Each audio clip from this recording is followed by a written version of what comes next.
और इस वक्त की बड़ी खबर बिहार से। बिहार में मुख्यमंत्री आवास पर एनडीए की बैठक होने जा रही है। रक्षा मंत्री राजनाथ सिंह सीएम नीतीश कुमार के आवास पर पहुंच चुके हैं। बीजेपी से सभी विधायक भी सीएम आवास पर पहुंच गए हैं। इससे पहले बीजेपी विधायक दल की बैठक नहीं हुई, जिसमें बीजेपी विधायक दल का नेता चुना जाना था। बताया गया कि उसी बैठक में सुशील मोदी का चुनाव डिप्टी सीएम के तौर पर होना था, लेकिन उस पर भी मोहर नहीं लग पाई। लेकिन अब यह जानकारी मिल रही है कि एनडीए विधायक दल की बैठक के लिए रक्षा मंत्री राजनाथ सिंह पहुंच चुके हैं।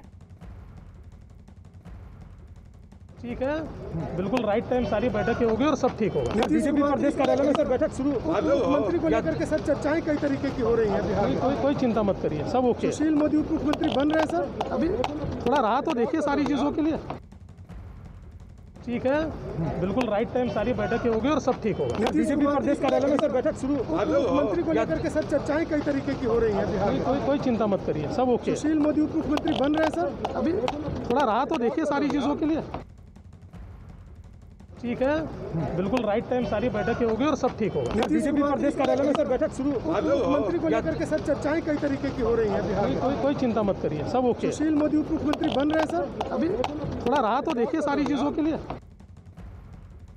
सब ठीक होगा, थोड़ी राहत तो देखिए सारी चीजों के। देवेंद्र फडणवीस ये कहते हुए हम सीधे रुक कर लेते हैं पटना। हमारे सहयोगी चंद्रमोहन लगातार हमारे साथ बने हुए हैं। चंद्रमोहन, देवेंद्र फडणवीस के इस बयान के क्या मायने?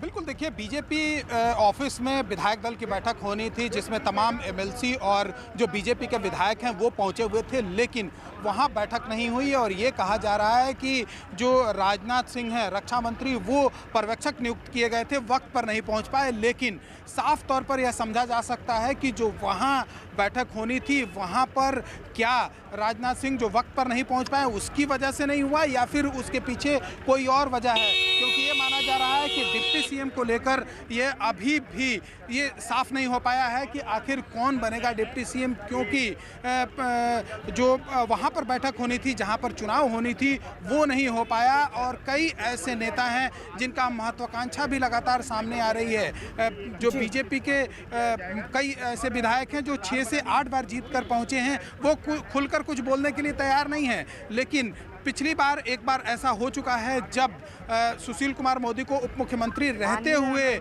जब यहाँ पर अश्विनी चौबे हुआ करते थे मंत्री, उन्होंने साफ तौर पर यह कहा था कि इसको लेकर वोटिंग होनी चाहिए, और एक वोटिंग भी हुई थी। हालांकि उस समय भी सुशील कुमार मोदी उप मुख्यमंत्री चुन लिए गए, लेकिन जो संशय है वो अभी भी बना हुआ है। और तस्वीर भी आप साफ तौर पर देख सकते हैं, जो तमाम नेता हैं, विधायक हैं, वो मुख्यमंत्री आवास पहुंच रहे हैं। बैठक यहां पर शुरू हो गई है। जो जेडीयू के विधायक एमएलसी हैं वो भी यहां पर धीरे धीरे पहुंच रहे हैं। लेकिन सवाल इसलिए खड़ा होता है क्यों सस्पेंस बनाया जा रहा है? अगर सुशील मोदी ही अगले डिप्टी सीएम हैं बिहार के, तो फिर साफ कर देना चाहिए। ये सस्पेंस क्यों बनाया जा रहा है? क्योंकि यही सस्पेंस सवाल खड़े कर रहा है कि क्या विधायक दल की बैठक का ना होना, सुशील मोदी के नाम पर मोहर ना लगना, जबकि ये कहा जा रहा था कि उनका बनना तय है, क्या ये सामान्य सी बात है? ये मसला कुछ और वजह से बीजेपी कार्यालय में बिल्कुल, देखिए अब तक यह साफ नहीं हो पाया है कि डिप्टी सीएम कौन होगा। क्या बीजेपी की ओर से सुशील कुमार मोदी ही दोबारा फिर उप मुख्यमंत्री होंगे या फिर कोई और होगा। हालांकि जो बैठक होनी थी वहां पर बीजेपी ऑफिस में वो बैठक टल गया है, और शायद यही वजह है कि बार बार यह सवाल भी खड़े हो रहे हैं।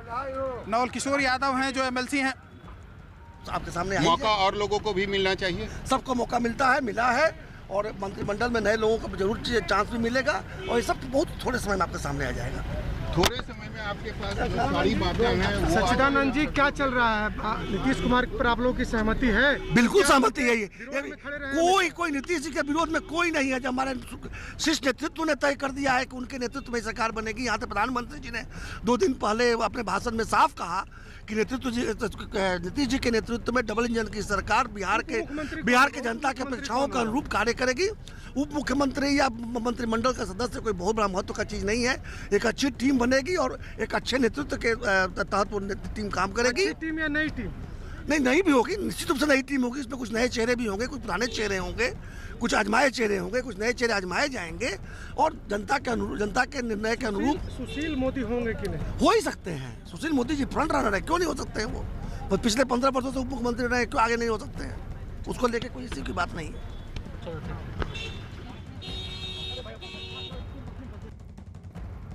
तो सुना आपने किस तरीके से हर कोई ये कह रहा है कि सिर्फ इंतजार कीजिए, उसके बाद तस्वीर साफ हो जाएगी। इंतजार का मतलब क्या चंद्रमोहन? क्योंकि अभी जिस तरीके से हम सुन रहे थे, बीजेपी के नेता ये कह रहे थे कि सुशील मोदी हो सकते हैं। उन्होंने भी ये नहीं कहा कि सुशील मोदी ही होंगे अगले डिप्टी सीएम।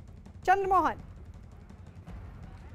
बिल्कुल देखिए, अब तक कोई खुलकर कुछ बोलने के लिए तैयार नहीं है, क्योंकि जो बैठक होनी थी बीजेपी कार्यालय में वो टल चुका है। और अभी मुकेश सहनी जो वीआईपी पार्टी के अध्यक्ष हैं, वो अब धीरे, आप तस्वीरों में साफ तौर पर देख सकती हैं, धीरे धीरे इनकी गाड़ी मुख्यमंत्री आवास की ओर बढ़ रही है। और अभी जो मुझे जानकारी मिली है उसके मुताबिक जेडीयू का जो विधानमंडल दल का बैठक चल रहा था, उसमें नीतीश कुमार को विधानमंडल दल का नेता चुना गया है जेडीयू की ओर से। और अभी जो बीजेपी के तमाम नेता और विधायक हैं वो यहाँ पर पहुंचे हैं और अब एनडीए की बैठक शुरू होने वाली है। तो जो एनडीए के तमाम नेता हैं वो अब यहाँ पर पहुंच चुके हैं और अब से चंद मिनट बाद एनडीए की बैठक भी शुरू होने वाली है। बताइए, इससे पहले ये समझना बहुत जरूरी है कि आखिर प्रक्रिया क्या होती है जब कोई गठबंधन बहुमत जीत कर लाता है। सरकार गठन से पहले की प्रक्रिया क्या होती है? आप बता रहे हैं कि जेडीयू की बैठक हो चुकी है विधानमंडल दल की और नीतीश कुमार को नेता चुन भी लिया गया है।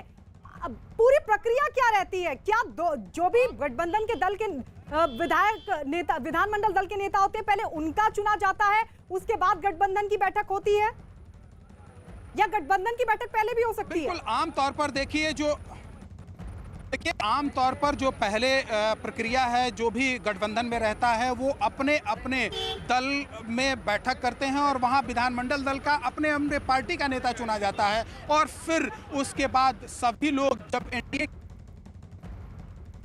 गठबंधन वहां सब लोग पहुंचते हैं और फिर वहां पर विधानमंडल दल का नेता चुना जाता है। तो यहां पर जीतन राम मांझी जो हम के विधानमंडल दल के नेता हैं और वीआईपी पार्टी जो है उसकी भी बैठक चल रही थी। अब से थोड़ी देर पहले यहां पर जेडीयू विधानमंडल दल की बैठक चल रही थी जिसमें नीतीश कुमार चुने गए हैं विधानमंडल दल के नेता। और अब एनडीए की बैठक शुरू होने वाली है। काफ़ी खुशनुमा माहौल है। जो अंदर लोग मौजूद हैं उनसे मेरी बात हो रही थी अभी और उन्होंने ही बताया कि अब से थोड़ी देर बाद जब बैठक शुरू होगी उसमें नीतीश कुमार विधानमंडल दल के नेता चुने जाएंगे एनडीए के। लेकिन आम तौर पर यही होता है कि